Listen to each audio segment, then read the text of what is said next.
कभी ऐसा योग लगे आपके जीवन में कि आप जिस व्यापार को आपने करा उस व्यापार में आपको फल नहीं मिला, फिर आपने व्यापार चेंज करा, फिर बदल कर देखा, फिर उस व्यापार को कर देखा, उसमें फल नहीं मिला, फिर आपने वापिस व्यापार को बदलने का विचार किया, तो हमारा निवेदन रहेगा उस व्यापार को बदलने से पहले एक काम जरूर कर देखिए। 3 स्थान पर बेलपत्र को चढ़ा कर देखिएगा। अगर आपको लगे कि मैंने व्यापार बदल लिया, एक बार बदला, कई लोग ऐसे भी होते हैं जो पैसा इकट्ठा करते हैं, धन एकत्रित करते हैं और कोई व्यापार ऐसा कर लेते हैं जिस व्यापार में धन चले जाता है तो वो धन वापिस नहीं आता महाराज, वो व्यापार का धन वापिस नहीं आ पाता, तो बड़े दुखी होता है कि भाई मेरा गया हुआ पैसा नहीं आ रहा, मैं बड़ा कष्ट में हूं, मेरा खुद का ही आ जाए ना तो मैं निहाल हो जाऊं, मेरा अपना ही नहीं आ रहा जो गया हुआ है, तो मैं क्या वर्णन करूं, उसको क्या कहूं। उनके लिए भी ये प्रयोग, ये शिव विद्येश्वर संहिता का ये भाव बड़ा सुंदर है महाराज। आप व्यापार पर व्यापार बदल कर देख लिए, धन भी हमारा कहीं डूब गया, आ नहीं रहा है, तो प्रयास करना। 3 स्थान पर चढ़ाई गई बेलपत्र हमें सुख का अनुभव करा देती, बहुत ध्यान लगाइए। पहला, अशोक सुंदरी की जगह।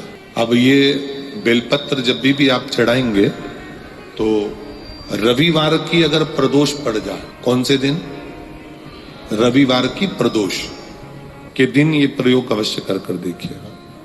ज्यादा बार नहीं करना है, केवल एक ही बार करना, बाबा उस स्वयं कृपा करेगा। अपने मंदिर में, अर्थात अपने घर के पास कोई मंदिर हो, शिवालय हो, देवालय हो, जहां शंकर भगवान विराजमान हो, शिवलिंग हो, ऐसी जगह पर अवश्य करें। हमें कहीं दूर जाकर ये प्रयोग नहीं करना, अपने शिवालय, अपने जो घर के आसपास में शिवालय हो वो।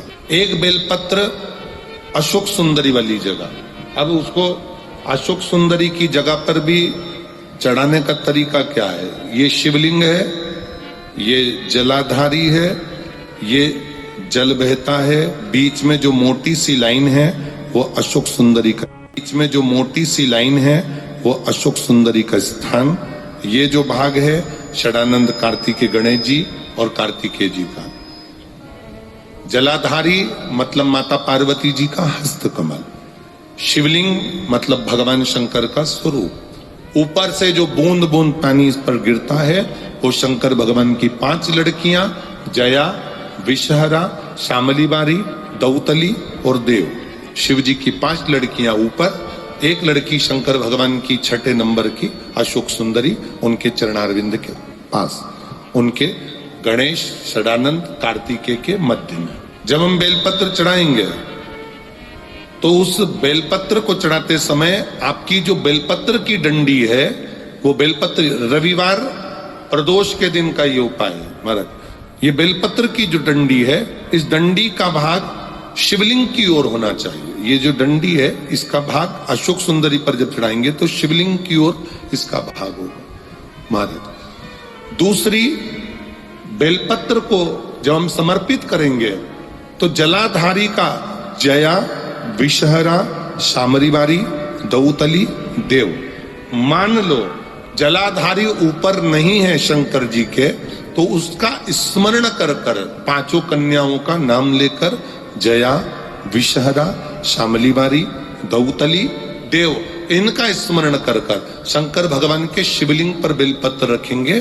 बेलपत्र कहाँ रखना है, आप अगर यहां बैठे हो तो आपके विपरीत में डंडी का मुख होना चाहिए। ये बेलपत्र की जो डंडी है इसका मुख आपके विपरीत में हो। आप यहाँ बैठे हो तो डंडी उधर होगी, आप इधर बैठे हो तो डंडी का मुख इधर होगा, आप उधर बैठे हो तो डंडी का मुख इधर होगा, आपके ठीक विपरीत की ओर डंडी का मुख हो।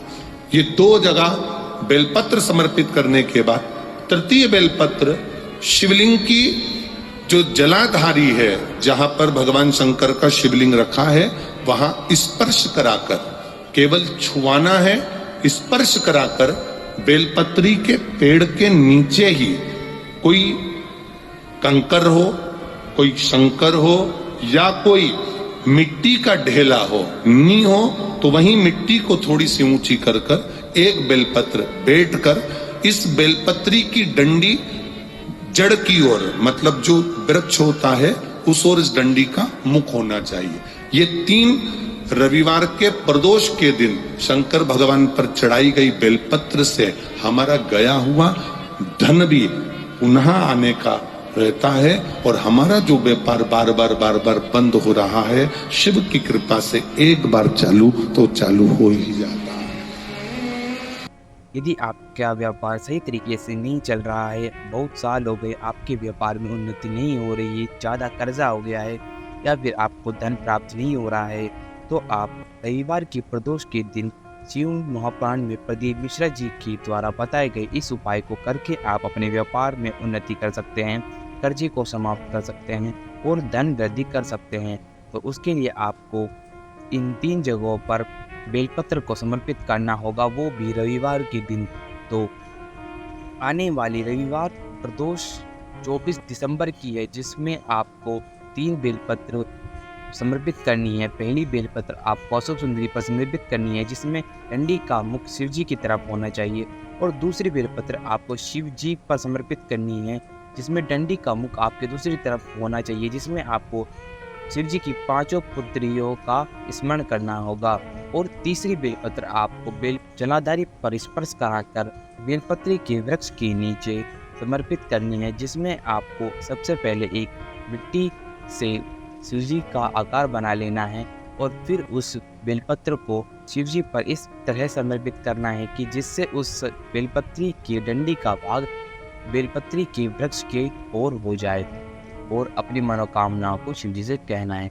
कि इस प्रकार से आप ये उपाय कर सकते हैं और अपने व्यापार को बढ़ा सकते हैं, घर में धन संपदा बढ़ा सकते हैं और कर्जे को समाप्त कर सकते हैं। अगर आपको हमारी इस वीडियो में बताए गए उपाय अच्छे लगे तो हमारी इस वीडियो को लाइक कर दें और आप हमारी ऐसी और वीडियोस के लिए हमारे चैनल को सब्सक्राइब कर दें। Thank you.